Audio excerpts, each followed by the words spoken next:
आज के लेक्चर में हम लोग देखेंगे द गुडविंग्स टेक्निक। ये भी बैलेंसिंग का एक टेक्निक है जो मोनोकुलर सब्जेक्टिव रिफ्रैक्शन के बाद कर रहे होते हैं। नॉन साइक्लोप्लेजिक वे, आसानी से एकोमोडेशन को बैलेंस कर सकते हैं। देखते हैं क्या करते हैं इसमें।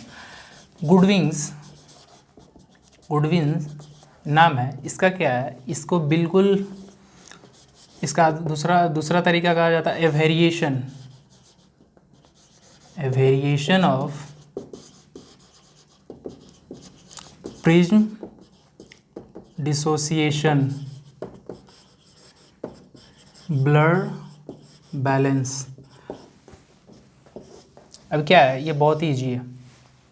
अब variation prism dissociation blood balance, prism dissociation blood balance, ये तो हम लोग प्रिज्म डिसोसिएशन ब्लड बैलेंस जब देख रहे हैं तो उसमें देख लिए कि इसका मतलब क्या। वेरिएशन मतलब थोड़ा सा इसमें वेरिएशन आएगी, मतलब कुछ ना कुछ मॉडिफिकेशन होगा। और प्रिज्म कहने का क्या मतलब है, प्रिज्म पुट करेंगे, इसमें भी देख लेते हैं। ऐसे इस टेक्निक में हम लोग देखे थे इस वर्ड का क्या मतलब है, प्रिज्म पुट करेंगे। डिसोसिएशन मतलब ब्रेक करेगा किसको, जो विजुअल एक्यूटी विजुअल है। ब्लड मतलब कुछ पावर इसमें इंड्यूस करेंगे, मतलब जब स्फेरिकल पावर रखेंगे तो कुछ विजुअल एक्यूटी रिड्यूस हो जाएगा। और बैलेंस मतलब फिर डिफॉगिंग कर रहे होंगे बैलेंसिंग करने के लिए, तो ये इसका मतलब है। तो ये बेसिकली गुडविंग्स इसमें यूज कर रहा था। अब हम देखते हैं कि ये करता कैसे काम है। मोनोकुलर सब्जेक्टिव रिफ्रैक्शन पेशेंट का हो जाना चाहिए। इसमें मोनोकुलर सब्जेक्टिव रिफ्रैक्शन पेशेंट का होना चाहिए, सिंपल सी बात है, क्योंकि ये बैलेंसिंग करना है तो इसके बाद ही करेंगे। Monocular subjective refraction patient already हो चुका है। सेकंड क्या करेंगे, ऐसा कभी कभी होता है कि पेशेंट रिस्पॉन्स ना, मतलब फॉगिंग हर पेशेंट में इक्वल रिस्पॉन्स नहीं कर रहा होता, तो उसके लिए क्या करेंगे, इसमें स्मॉल अमाउंट ऑफ प्रिज्म देंगे। उसके बाद क्या करेंगे, +0.25 डायप्टर स्फेरिकल पुट करेंगे। अब ये वैल्यू इनफ होती है एक लाइन विजुअल एक्यूटी को रिड्यूस करने के लिए, चाहे परजेंट विजुअल एक्यूटी जो भी हो, उससे ये विजुअल एक्यूटी आसानी से ऊपर की तरफ शिफ्ट हो जाएगी। यानी +0.25 सफिशियंट होता है आई को मायोपिक बनाने के लिए, मतलब आर्टिफिशियल मायोपिक बनाने के लिए। अब जब ये हो जाएगा तो क्या करेंगे, प्रिज्म को मतलब दोनों आई में रखेंगे। ये बाइनोकुलरली चल रहा है, बाइनोकुलरली ये चलेगा, प्रिज्म दोनों आई में रखेंगे। अब क्या करेंगे कि अगर पेशेंट को इक्वल विजन आ जाती है इससे, तो प्रिज्म को उठा लेंगे। मतलब ये जो प्रिज्म है,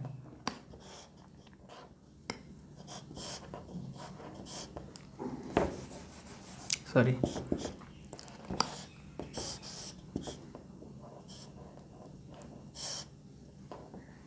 ये जो प्रिज्म हम लोग रखे हैं ये क्या हटा लेंगे, दोनों आई से प्रिज्म को उठा लेंगे। अब जब प्रिज्म उठा लेंगे तो इससे क्या होगा कि अब डिफॉगिंग करेंगे, और किससे, जो मोनोकुलर सब्जेक्टिव रिफ्रैक्शन में स्फेरिकल वैल्यू होगा उसके बाद ये स्मॉल प्रिज्म रखेंगे, उसके बाद ये वैल्यू रखेंगे, तो ये टोटल स्फेरिकल वैल्यू ऐड हो जाएगा। बहुत ऐसा सोच रहे होंगे कि यही रखना है क्या, ये नहीं रखना है। ये टोटल स्फेरिकल वैल्यू ऐड करने के बाद इस लाइन से डिफॉगिंग करेंगे, और जहाँ पेशेंट बोले कि क्लियर है मतलब वो क्लियर है। अब इसमें दो रिस्पॉन्स ऐसा भी हो सकता है कि पेशेंट ना क्लियर बोले। तो देखो, अगर पेशेंट बोले कि, अब पेशेंट से पूछेंगे इसी में क्लियर है, तो पेशेंट बोला कि हाँ किसी में क्लियर है। अब सब ऐसे एग्जांपल लेते हैं, राइट है ये लेफ्ट है। अगर पेशेंट बोलता है क्लियर दिखता है, राइट आई में क्लियर दिख रहा है, तो क्या हम करेंगे, क्लियर दिख रहा है मतलब 0.25 स्फेरिकल इसमें रखेंगे, ठीक है। अब पूछेंगे क्लियर दिख रहा है, तो नहीं दिख रहा है, तो नहीं दिख रहा है तो क्या करेंगे, ये जो प्रिज्म हम लोग रखे थे, ये जो प्रिज्म हम लोग रखे थे, अब इस प्रिज्म को क्या करेंगे हम लोग, अभी तो क्लियर नहीं दिख रहा, मतलब अभी तो इसमें क्लियर दिख रहा था पेशेंट को, तो अब क्या करना है कि सीधे इसको शिफ्ट कर लेंगे इधर -0.25 में। ये प्रिज्म उठा चुके थे दोनों। अब ये डी स्फेरिकल वैल्यू यहाँ रखेंगे, ये हटा देंगे +0.25 वैल्यू, तो ये क्या है, बैड आई में रखेंगे, मतलब पुअर विजन जिसमें होगा उसमें रखेंगे। क्योंकि गुड विजन में हम +0.25 रखे थे ताकि ब्लड कर रहे थे, ताकि इसके बराबर पुअर विजन के बराबर हो जाए। बट ऐसा बोला अभी क्लियर नहीं दिख रहा है, तो क्या करेंगे, इस वैल्यू को एक्सपेल्ड आउट दूसरे आई में माइनस रखेंगे, ताकि ये उतना ही क्लियर दिखे जितना कि ये दिख रहा है।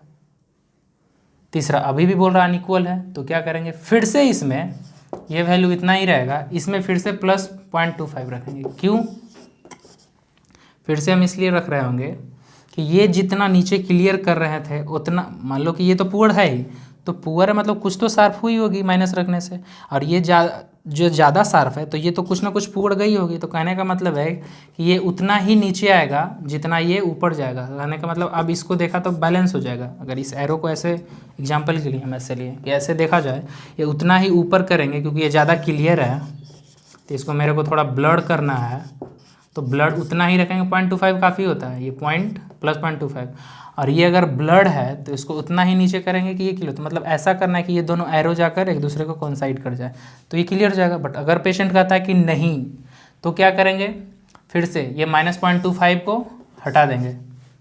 अब क्या करेंगे, ये 0.25 जो रखे थे 2 बार 0.25 तो टोटली इसमें प्लस 0.5 रखेंगे गुड आई में।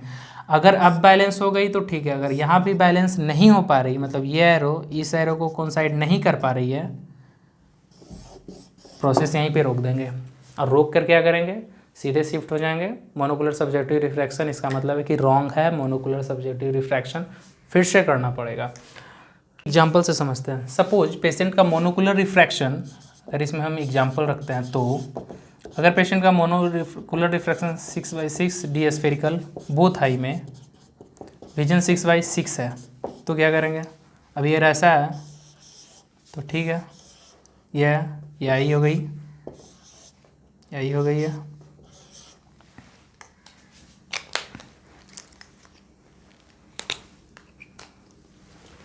अब इसमें स्मॉल प्रिज्म अमाउंट इनकॉर्पोरेट करेंगे, मतलब प्रिज्म रखेंगे, प्रिज्म रखें।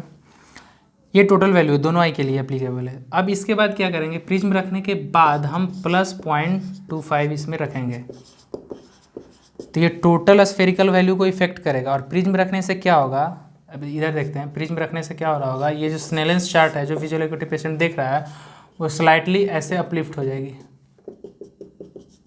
डिसोसिएट कर देगा।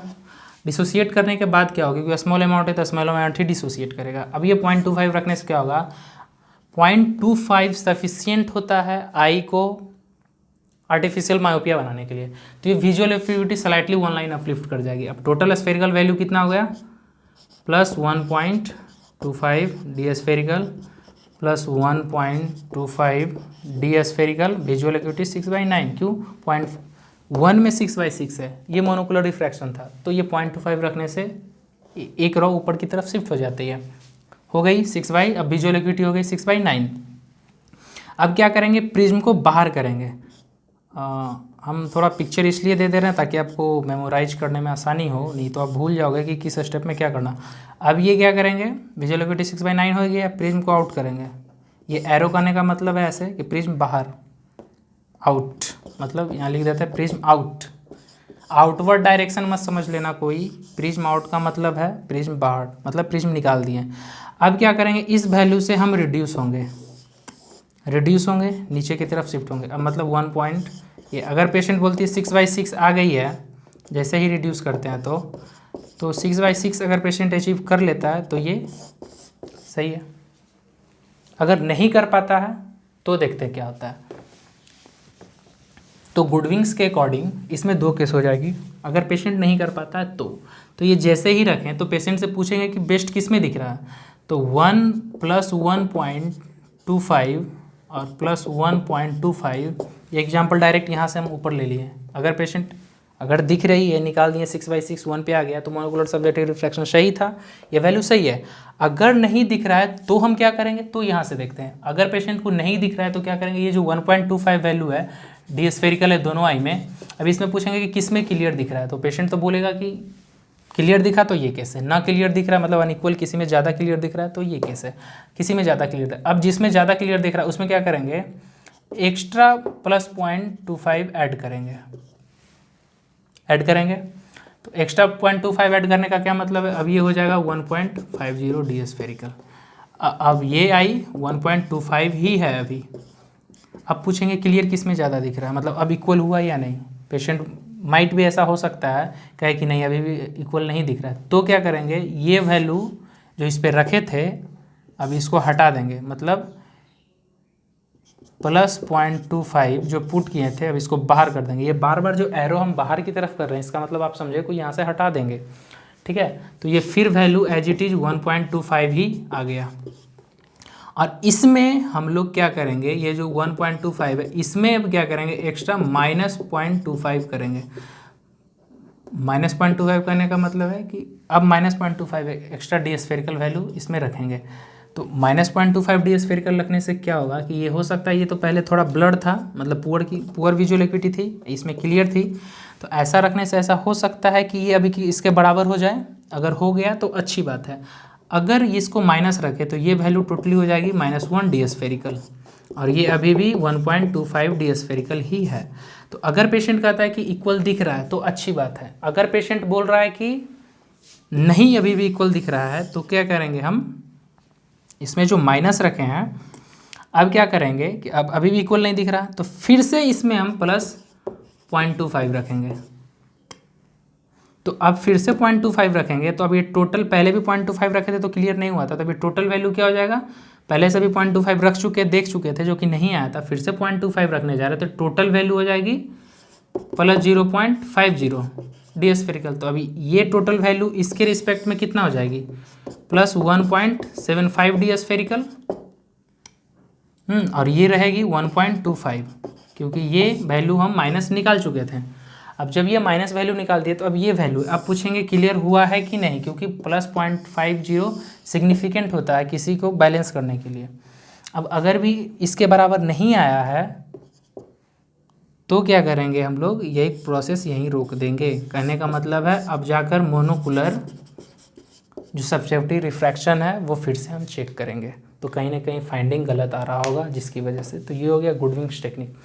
गुडविंग्स टेक्निक में बाद हम ये बताना चाह रहे थे कि मोनोकुलर सब्जेक्टिव रिफ्रैक्शन जो है, जो वहाँ पे हम लोग कंप्लीट कर चुके थे, इसमें ऐसा नहीं है कि हमेशा रिलायबल रिस्पॉन्स आए पेशेंट का, चाहे आप कितना भी बैलेंसिंग कर लो, ये भी कर लो।